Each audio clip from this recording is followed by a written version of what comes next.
हमने आपके सामने एक बात कही कि मोनू मानेसर के घर पे बुलडोजर चलना चाहिए। हमने हिंदू नहीं कहा, हमने मोनू मानेसर कहा कि क्योंकि किसी भी आरोपी का, अपराधी का कोई धर्म नहीं होता है, वो मोनू मानेसर है, हिंदू नहीं है। क्योंकि हिंदू धर्म को मानने वाला है, जो सनातनी है वो सच्चा है, वो गलत काम नहीं कर सकता, वो किसी धर्म विशेष के खिलाफ गलत बयानबाजी नहीं कर सकता, वो किसी के खिलाफ नफरत नहीं फैला सकता, वो हिंसा को बढ़ावा नहीं दे सकता। समझे? ये जो लोग हैं जैसे बिट्टू बजरंगी है, ये धर्म की आड़ लेके आग जो है देश में फैलाना चाहते हैं और इन्हें सरकार सपोर्ट कर रही है। आप देखिए हरियाणा के अंदर प्रशासन ने, सरकार ने उन्हें कैसे इजाज़त दे दी कि हाथों में लाठी डंडे लेके, तलवारें लेके, बंदूकें लेके वो शोभा यात्रा में गए। मुझे बताइए कौन सी धार्मिक यात्रा है जिसमें ये आज़ादी है? संविधान ने कौन से धर्म को ये आज़ादी दी है कि आप जो है अगर धार्मिक यात्रा में जाते हैं, धार्मिक मामलों में जाते हैं तो हथियार लेके जाए? सरकार को पता है ना कि जहाँ मुस्लिम का नाम आएगा वहाँ अखिलेश यादव बोलेगा ही नहीं। सरकार को ये मालूम है कि अगर जहां मुस्लिम का नाम आएगा वहां कांग्रेस बोलेगी ही नहीं। सरकार को ये मालूम है कि मुजफ्फरनगर में भले ही 5 विधायक हों विपक्ष के जो मुस्लिमों के दम पे बने हैं, लेकिन जहां मुस्लिमों का नाम आएगा ये बिल्कुल भी नहीं बोलेंगे। तो वो तो जुल्म करेंगे जब कोई बोलने वाला नहीं है। पब्लिक क्या कर सकती है जब हमारा कोई रहनुमा नहीं है, कोई प्रतिनिधित्व करने वाला नहीं है, कोई नेतृत्व करने वाला नहीं है, तो क्या करेगी सरकार? सरकार को पता है चला दो बुलडोजर, कोई बोलेगा ही नहीं। तक बात है। आप मुझे बताइए, मोनू मानेसर ने पहले वीडियो बनाई कि हम मेवात हम आ रहे हैं, फिर बिट्टू बजरंगी वीडियो बनाता है और वीडियो बना के कहता है कि आ रहे हैं, तैयार रहना स्वागत के लिए। फिर उसके पीछे लोग जो होते हैं वो कहते हैं कि आपके जीजा आ रहे हैं। क्या मतलब है? भड़काने वाली बात है या नहीं है? क्यों अभी तक बिट्टू बजरंगी पर कार्रवाई नहीं हुई? बिट्टू बजरंगी क्यों गिरफ्तार नहीं हुआ? बिट्टू बजरंगी के घर पर अभी तक बुलडोजर क्यों नहीं चला? जो लोग हाथों में डंडे ले रहे थे, जो हाथों में तलवारें ले रहे थे, बंदूकें ले रहे थे, उनके घरों पर अब तक कार्रवाई क्यों नहीं हुई? मोनू मानेसर पर कार्रवाई क्यों नहीं हुई, जिसने जुनेद नासिर को जलाकर मार दिया गोक्सी के नाम से उठने वाले मुलायम सिंह यादव के बेटे अखिलेश यादव आज मखमल के बिस्तर पर सोते हैं, तो उस चीज़ का भी तो डर है। आय से अधिक संपत्ति की जांच ना चल जाए उसका भी तो डर है। जो मोटी मोटी सरकारों में मलाई खाई है उसके भेद ना खुल जाए, उस चीज़ का भी तो डर है। कहीं जेल ना चले जाए, इस चीज़ का भी तो डर है। तो इन्हें चुप कर दिया गया है, इन दलों को चुप कर दिया गया है कि बोलो मत। इनकी खामोशी से यही जाहिर होता है। चुनिंदा लोग हैं जो नफरत बांटना चाहते हैं, जो नफरत की खेती कर रहे हैं और नफरत की पैदावार जो है कर रहे हैं, वो चुनिंदा लोग हैं। जैसे बजरंग दल जगह जगह मीटिंगें कर रही है और क्या कह रही है मुस्लिमों के खिलाफ, एक समुदाय के खिलाफ क्या बयानबाजी कर रही है कि इनसे सब्जी मत खरीदो, इनसे अगर ये किराए पे रह रहे हैं तो इन्हें किराए पे मत रहने दो, मुसलमानों को निकाल दो, मुसलमानों का बहिष्कार कर दो। अरे अगर ये बात दूसरे समुदाय का कोई इंसान कह देता, अब तक जो है उनके सिर पे बुलडोजर तो दूर, उन्हें आतंकवादी करार दे दिया जाता। लेकिन इन लोगों के खिलाफ कार्रवाई नहीं होती। दंगा भड़काने वाले तो ये लोग हैं जो मुस्लिमों के खिलाफ रात दिन बयानबाजी करते हैं, रात दिन मुस्लिमों के खिलाफ बोलते हैं। अरे गलती हर समाज में होती है। मैं ये नहीं कहता कि मुसलमान सही हो सकते हैं या हिंदू सही हो सकते हैं, ऐसी हर समाज में बुराई है। हेलो दोस्तों, मैं हूं आरिफ राणा और आप देख रहे हैं नेशनल वर्ल्ड। आप सभी को पता है कि मेवात में अभी कुछ दिन पहले हिंसा हुई थी, जिसमें अलग अलग पार्टियों ने अपने विचार रखे थे। लेकिन आज हम उसी चीज़ को लेकर चर्चा करने वाले हैं और हमारे साथ मौजूद हैं मुजफ्फरनगर से लेखक फरमान अब्बास जी, जो अपनी लेखनी को लेकर काफ़ी सुर्खियों में रहते हैं। तो आइए हम ज़्यादा वक्त ना ख़राब करते हुए हम सीधे बात करते हैं फरमान अब्बास जी से। जी फरमान अब्बास जी, सबसे पहले तो बहुत बहुत शुक्रिया आपका आरिफ राणा जी कि आप हमारे पास आए और हमारे विचार आप लोगों तक पहुंचा रहे हैं। फरमान भाई, जो अभी मेवात में हिंसा हुई थी शोभा यात्रा के दौरान, आप किस नज़रिए से देखते हैं उसे? देखिए, नज़रिया तो साफ़ है, वो बात अलग है कुछ लोगों को दिखाई नहीं दे रहा है। कुछ चैनल है, न्यूज़ चैनल जो ब्लर करके दिखाते हैं। गाड़ियों में से लोग निकल रहे हैं, बंदूक हाथों में है, तलवारें हाथों में हैं, और उन चीज़ों को वो ब्लर करके दिखा रहे हैं। यानी कि वो साबित क्या करना चाहते हैं? साबित ये करना चाहते हैं ये दूसरे संप्रदाय के लोग हैं। लेकिन वहाँ जब बात खुल के आई, सोशल मीडिया पर वीडियोस वायरल हुई, तो उसके बाद खुलासा हुआ कि जो लोग वहाँ पर धार्मिक काम करने के लिए गए हुए थे। उनमें कुछ लोग ऐसे थे जो हाथों में तलवार लेके, हाथों में बंदूकें लेके, हाथों में डंडे लेके क्या साबित करना चाहते थे वो ये सब लेके जाकर। देखिए, आरोप प्रत्यारोप तो लगते हैं, लेकिन सच्चाई क्या है?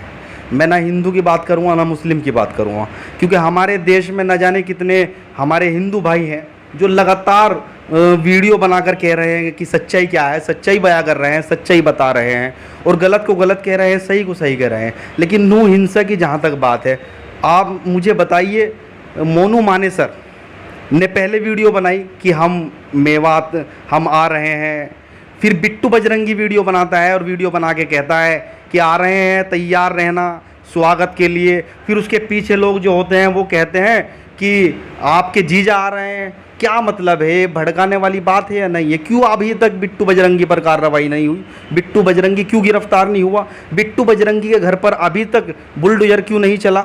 जो लोग हाथों में डंडे ले रहे थे, जो हाथों में तलवारें ले रहे थे, बंदूकें ले रहे थे, उनके घरों पर अब तक कार्रवाई क्यों नहीं हुई? मोनू मानेसर पर कार्रवाई क्यों नहीं हुई, जिसने जुनैद नासिर को जलाकर मार दिया गोक्सी के नाम पर? बताइए। शोभा यात्रा निकाली गई थी, और शोभा यात्रा का तो चलो बहुत अच्छी बात है, मगर उसकी आड़ में जो उपद्रव फैला गया था, एक तरफा था या दोनों तरफ से था? देखिए, शोभा यात्रा हर बार निकलती है, हर बार शांतिपूर्ण तरीके से निकलती है, कोई दिक्कत नहीं। जो पहले लोग वहाँ गए वो भी शांतिपूर्ण तरीके से आए, जो हमें पता लग रहा है, जिस तरीके से वीडियो आ रही है लगातार। लेकिन जो बाद में लोग गए हाथों में हथियार लेके, किसी ने इजाज़त दी? पुलिस ने, प्रशासन ने, सरकार ने उन्हें कैसे इजाज़त दे दी कि हाथों में लाठी डंडे लेके, तलवारें लेके, बंदूकें लेके वो शोभा यात्रा में गए? मुझे बताइए, कौन सी धार्मिक यात्रा है जिसमें ये आज़ादी है? संविधान ने कौन से धर्म को ये आज़ादी दी है कि आप जो है अगर धार्मिक यात्रा में जाते हैं, धार्मिक मामलों में जाते हैं तो हथियार लेके जाए? बताइए। बस धार्मिक यात्रा जा रही है, भगवा रैली हो या धार्मिक यात्रा हो या कोई भी धर्म से रिलेटेड कोई भी हो, उसमें हथियारों की ज़रूरत कहाँ पड़ती है? लेकिन प्रशासन ने जब इस तरह के बयान आ रहे थे कि आपके जीजा आ रहे हैं, स्वागत के लिए तैयार रहना, तो क्या मंसूबा था उन लोगों का? पर क्या प्रशासन को पता नहीं था? क्या वहाँ की इंटेलिजेंस को पता नहीं था? क्या वहाँ की जो जांच एजेंसियाँ थी वो सब की सब जो है सोई हुई थी कुंभकर्णी की नींद? उन्हें कुछ नहीं पता था कि इस तरह के बयानबाजी हो रही है? वो लोग वीडियो वायरल कर रहे हैं, वो क्या साबित करना चाहते हैं? वो क्या करना चाहते हैं? हिंसा फैलाना चाहते हैं। अच्छा, अगर बात की जाए सोशल मीडिया की, कि सोशल मीडिया पर आप किसी भी प्लेटफॉर्म पर जाकर देखें, उसमें ज़्यादातर जो वीडियो वायरल हो रही है, वीडियो अपलोड भी हैं, जो शोभा यात्रा के दौरान लोगों ने हिंसात्मक काम किया है, मंदिर में घुस के फायरिंग भी की है। उसमें एक न्यूज़ चैनल का नाम नहीं लेना चाहूँगा, गोदी मीडिया है, उसने उस शख्स को जो फायरिंग कर रहा है मंदिर के अंदर से, उसे कहा कि सिविल वर्दी में पुलिस वाला है।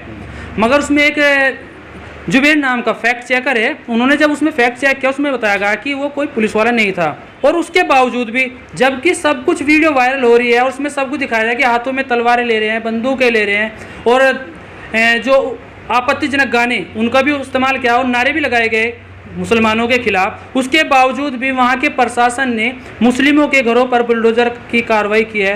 कितना सही है? क्या ये सेकुलर माना जाएगा? नहीं। देखिए, बुलडोज़र की कार्रवाई हो रही है, चलो अच्छी बात है, लेकिन एक तरफा नहीं होनी चाहिए।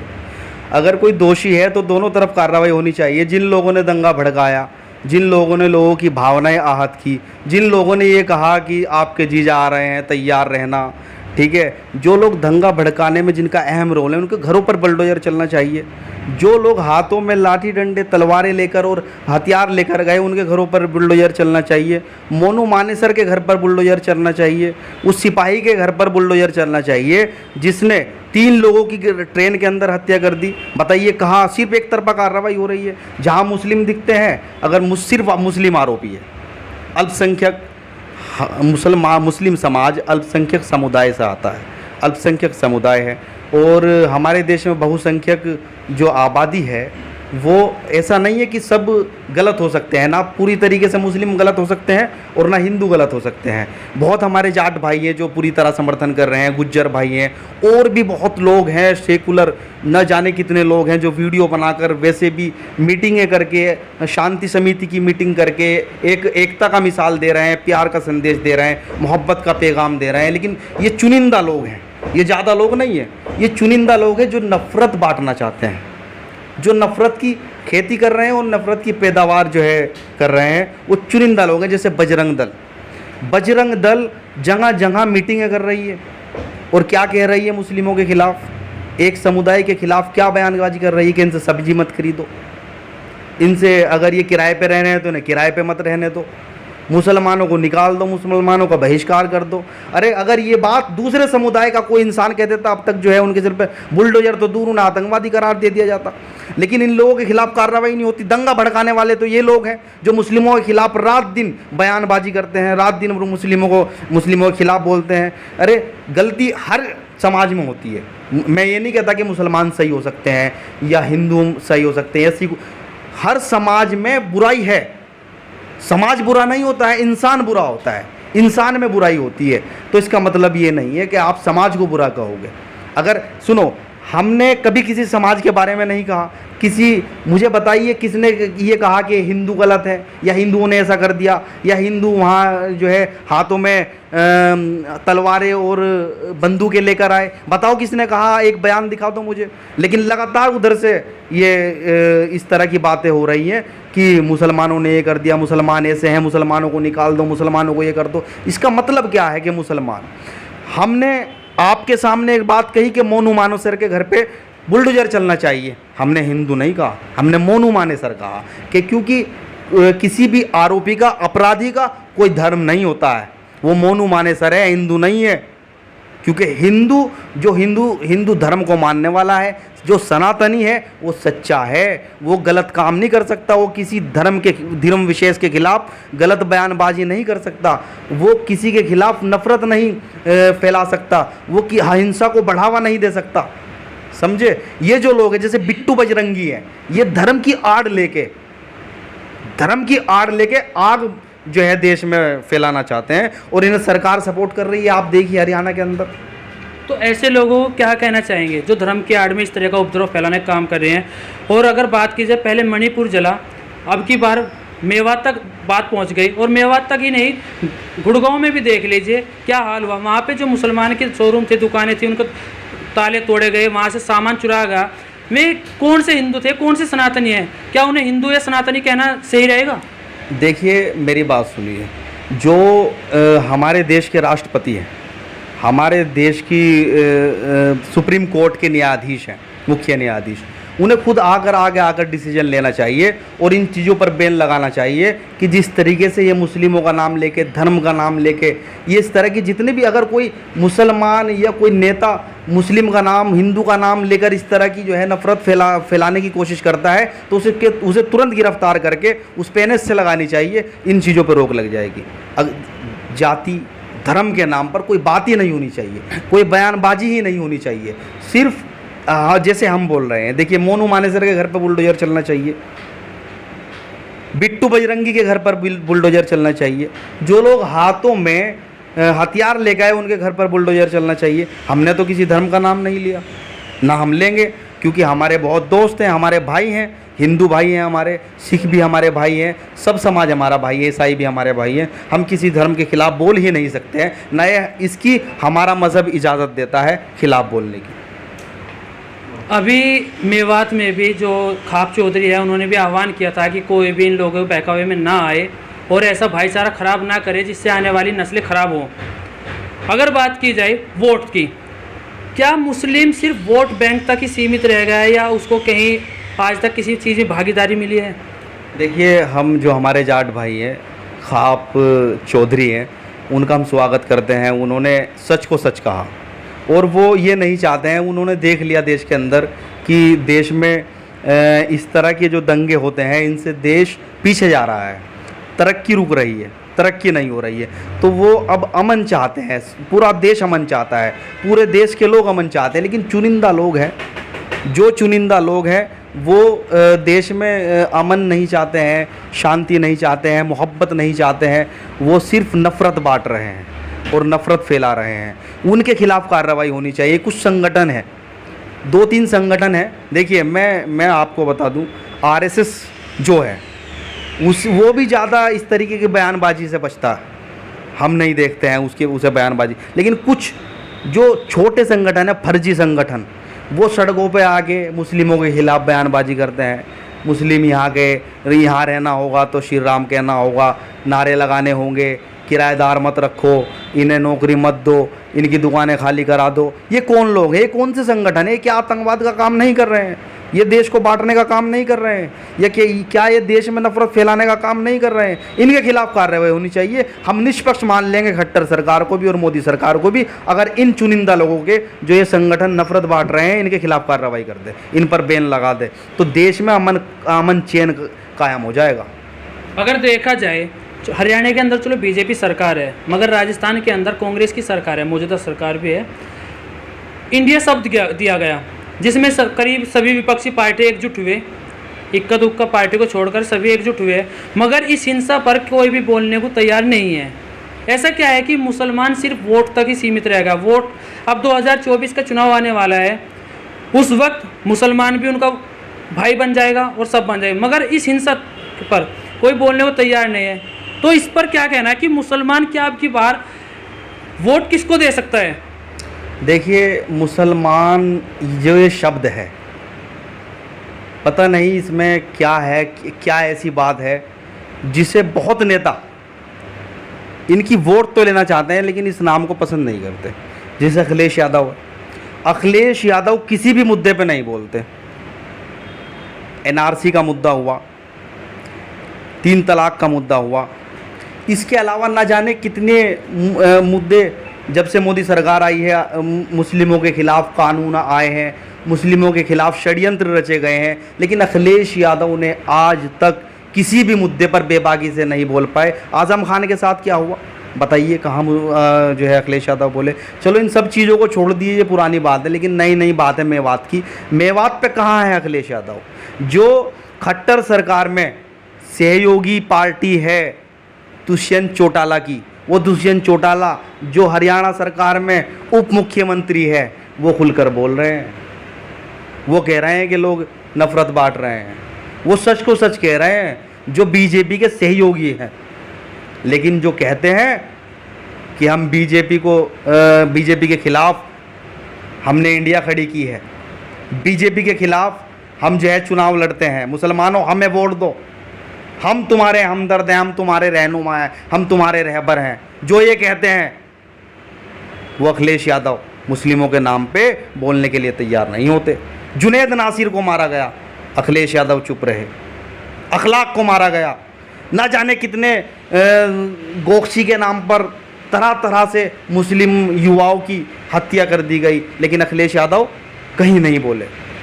संसद में अगर कानून बनते हैं तो उनके जो सांसद हैं वो वर्कआउट कर लेते हैं, वो नहीं बोलते हैं।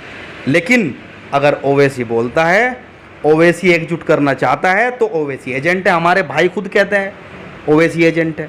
भाई मैं तो कहता हूँ, अगर ओवैसी संसद के अंदर बोलता है, ओवैसी अपनी कौम की आवाज़ उठाता है, अगर ओवैसी जुल्म के खिलाफ आवाज़ बुलंद करता है, तो हमें ऐसा एजेंट पसंद है, हमें वो एजेंट भी पसंद है।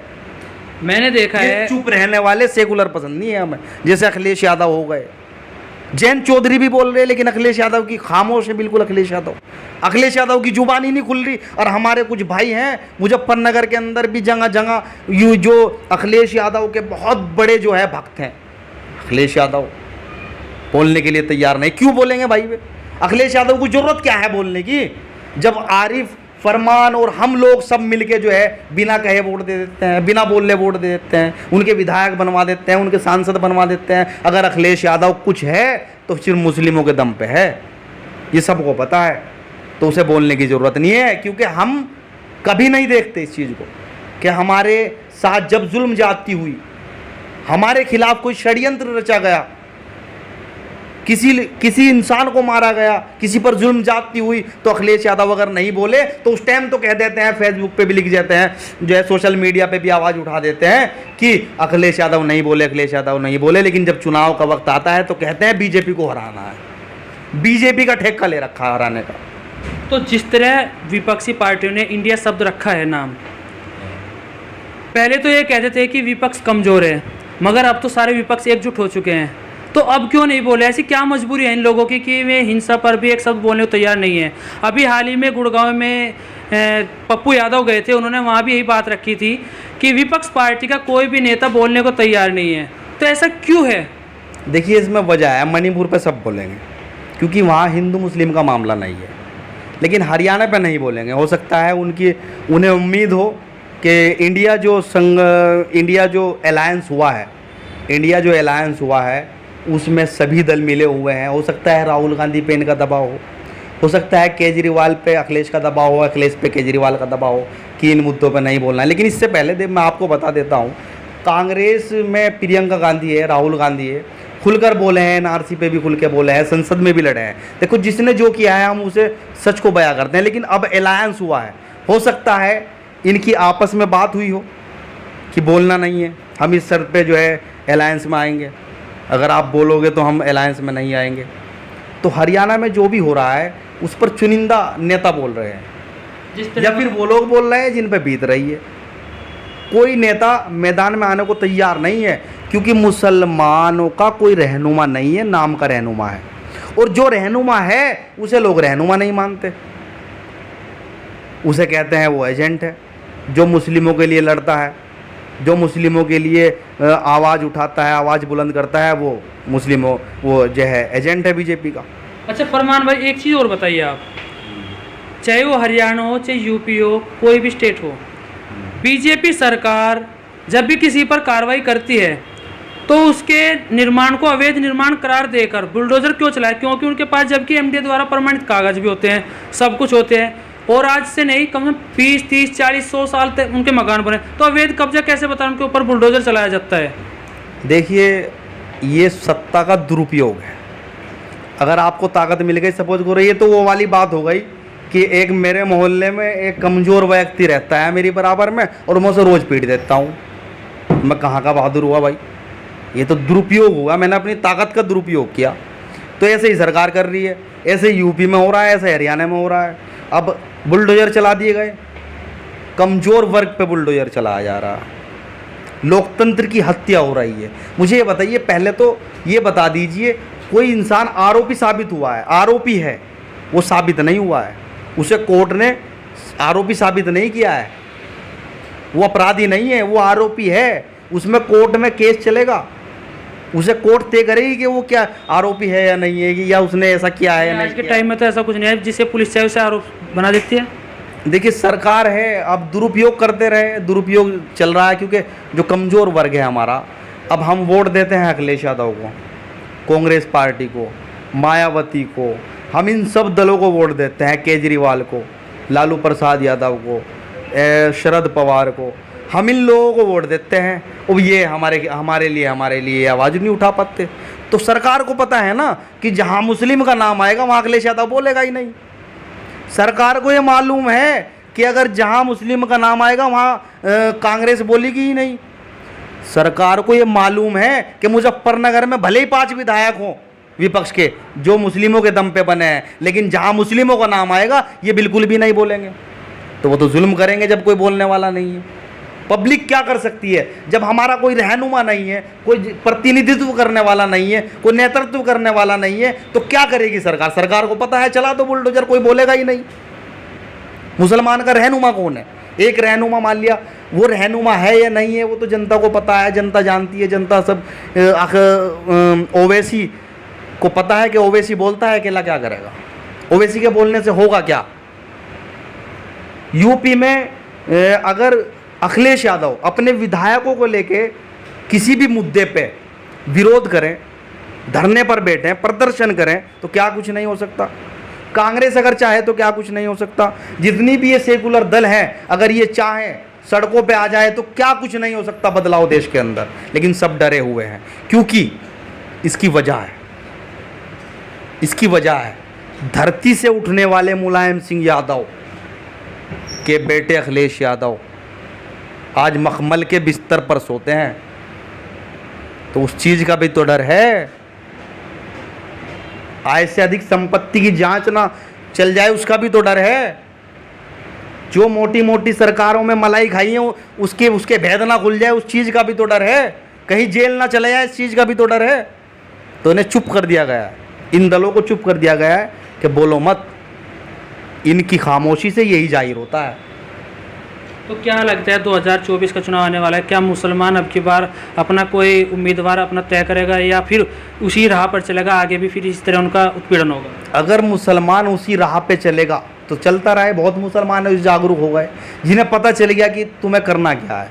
सब मुसलमान जागरूक हो गए कि क्या करना चाहिए क्या नहीं करना चाहिए, सबको पता है, ठीक है ना, सबको पता है। और अगर इंडिया को वोट देंगे या ओवैसी को वोट देंगे या बीजेपी को वोट देंगे, वो उनका अपना अधिकार है। मैं उसमें ये नहीं कहूँगा कि आप फला पार्टी को वोट दो, ना मैं किसी पार्टी का प्रवक्ता हूँ, ना मैं पार्टी की सलाह दूंगा। लेकिन इतना ज़रूर कहूँगा कि जो आपके रहनुमा हैं, जो आपके फर्जी रहबर बन के दिखा रहे हैं, उनकी असलियत को पहचान लो। वो असलियत में है क्या, उनकी असलियत जान लो।